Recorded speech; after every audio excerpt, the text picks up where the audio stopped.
Yes, if you're even thinking about ending a relationship with a family member that you feel is toxic, you should go to therapy.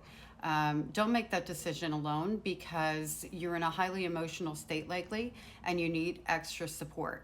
And then once you've made that decision, if that's what you're going to end up doing, you're going to need that support for some time afterwards to process all of the loss. It's basically like a very long funeral. For me, it was a funeral, it was a death. It was a death of any possibility of having any sort of relationship with my mother, let alone a healthy one.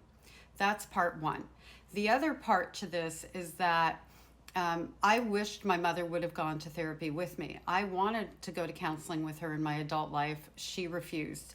And as a young child, when one of my aunts in particular was saying, you know, you should go to counseling, Marnie's running away, there's obviously something going on, at least take her to therapy. My mother twisted that. So for the ages of 9, 10, 11, and 12, she would tell me that everybody in the family thinks I'm sick.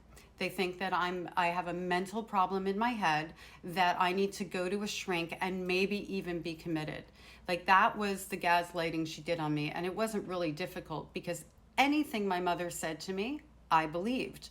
When I was 17 years old, my mother took me to a therapist because my aunt asked me if I wanted to go, and I said yes. So my mother couldn't really find a way out of taking me. She couldn't find a way out of accompanying me and still looking good about it.